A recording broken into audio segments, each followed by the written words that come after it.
Welcome to episode 6 of my 6-part series of how to buy little sets. Today I think is going to be very exciting because we get to learn about successes. We get to learn about failures. We have highs. We have lows. We learn about what to listen to and what to ignore. And I'm going to start the show off with a description, the history of a winner. And that would be Back to the Future. The DeLorean, the idea set, Back to the Future, that had everyone super excited when it came out, and then it had everyone low because it was doing so terrible, and then it had everyone excited again, of ups and downs and ups and downs. So let's go ahead and look at the chart and understand what happened. So there's the chart. You can see right when it came out. Lots of times with these idea sets, people get really excited. They're cool. They're often limited releases. Often Lego sells out. Often they have trouble fulfilling all the demand for an idea set right when it comes out. Very true with the DeLorean. People were excited.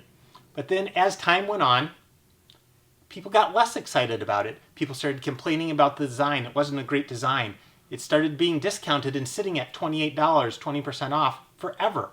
It never seemed to go out of stock. So people thought maybe there was way too many of these. It just kept sitting and sitting and sitting. And so people got really down on it. People say, oh, don't buy the DeLorean.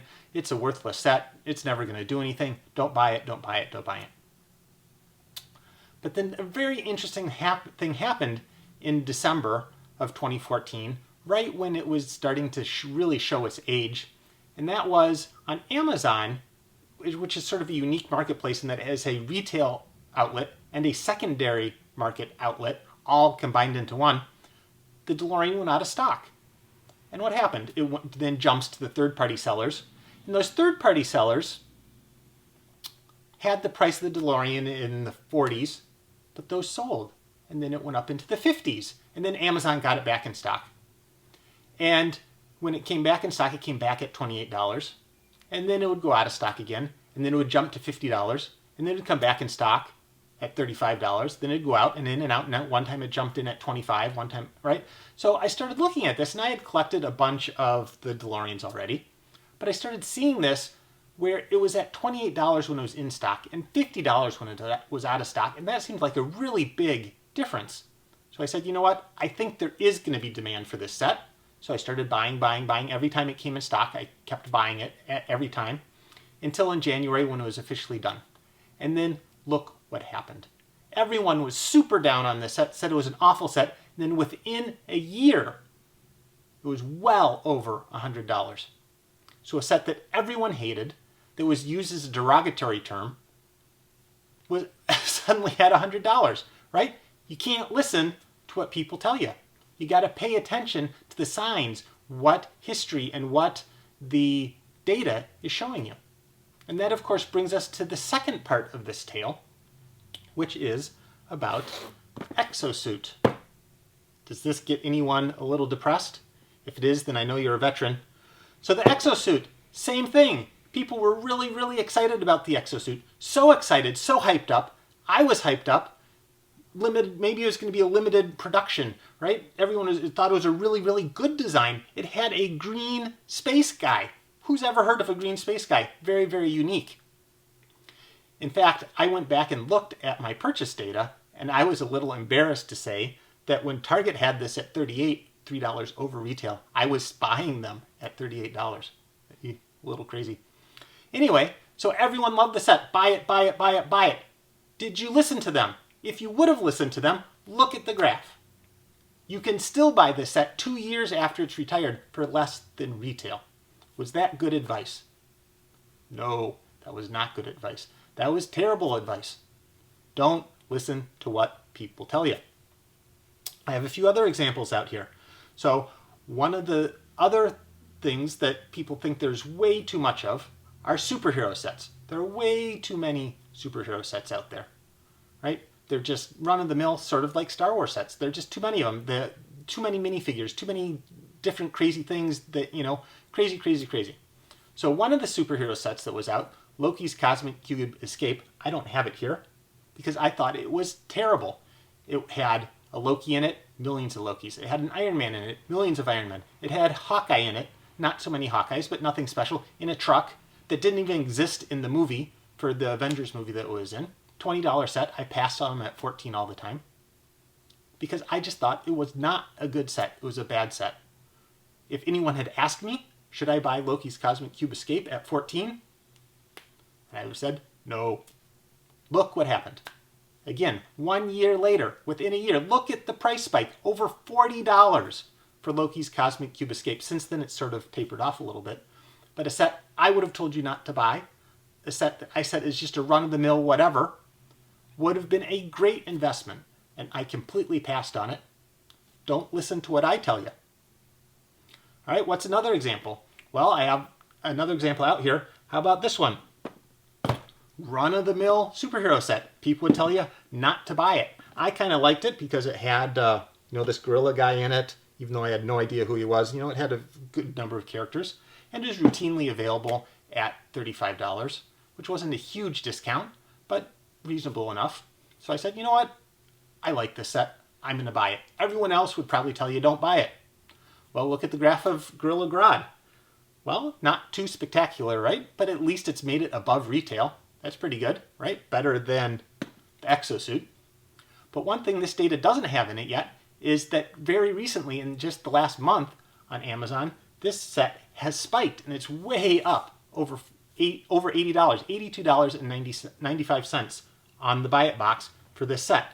Run-of-the-mill set, nothing spectacular about it from most people's points of view. They would tell you not to buy it. I bought it. It's doing well. All of mine are being shipped to Amazon. Right? A success story. So even though people would put it down, a set that has done well. How about this one? This one, the Joker Steamroller, I thought was pretty cool right when it came out. I actually fell for Target's little scheme of buy a Joker Steamroller, get a free one of those, 4 minifigure packs. So I actually have some retail price Joker Steamrollers in my inventory. Again, a little embarrassing. But these became so common and Target really messed up. So they flooded the market of these because it was supposed to be like a Black Friday thing and they never got them in. And so then they had all these sitting around in all these Targets all over the country and they didn't know what to do with them. And so then they ended up getting clearance at 50% off and they just sat around forever. So people would make jokes. Oh, I'll trade you Joker Steamrollers, sort of not really, because of course you don't want Joker Steamrollers. But someone would tell you the Joker Steamrollers were awful. But when you buy it at 50% off, they can do well. So at 50% off, even though it's just made it back to retail, I've been selling them and I've been doing very well. So someone who says the Joker Steamroller was an awful set, so you shouldn't buy it, it's not necessarily the case because depending on what price you put in, what your buy-in, it can completely change the equation. A really, really good buy-in can make almost any set a success, no matter how put down upon it is. Let's throw another one. The superheroes are easy to have all sorts of hits and misses on. What about this one? Hulk Lab Smash. I thought this one was great. It has Hulk. It has all these cool minifigures. It has this crazy guy, even though I don't know who he is. Right? He looks interesting. I would have said, if you're going to buy a superhero set, that's the one to buy. What has it done? It's done nothing. Right? I was wrong. So what I'm trying to get at here is that if someone says this set's really good or this set's really bad or this set was a winner and this set was a loser, don't believe them because there's so much other data that can affect that person's opinion. Maybe they bought them all for 50% off and that's why it's a success for them. Maybe you bought them all at retail and that's why it's not a success for you. And so if someone says a set is really, really good, they're probably going to be right 50% of the time. So you have to do your research. You have to try and understand what's going on in the market. You have to buy. You have to sell. You have to sell for profit. You have to sell for loss and understand. You really have to get that knowledge for yourself. You can't trust anyone when they say this set is going to do great, this set is going to do bad. You have to decide for yourself. So we're going to end with one little quiz here. Just let me move these to the side. Right? Buying small. So look at these guys. Buying small. They are all small. They are all Series 1. So, hey, how are they going to do? What am I going to tell you? I don't know. I don't know what they're going to do. But we can use a little bit, here are the data points that we can use to sort of analyze these guys. So what are some data points that we have? They're all $10. None have gone out of stock, but Salazar here and Black Widow here were marked retiring soon on Lego, like 2 months after they came out. They are still marked as retiring soon, and they are still available, even though Salazar was briefly on sale 20% off. Does that tell us anything? That they're marked as retiring soon, but they haven't sold out?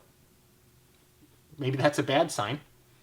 Well, one interesting thing is if you go to BrickPicker, you can click on themes, you can click on brickheads, you can see a list of the brickheads, and then you can click on them to see how they're doing. Well, let me give you a test here. Which one of these brickheads do you think the eBay data shows routinely sells for over retail? Which one is it?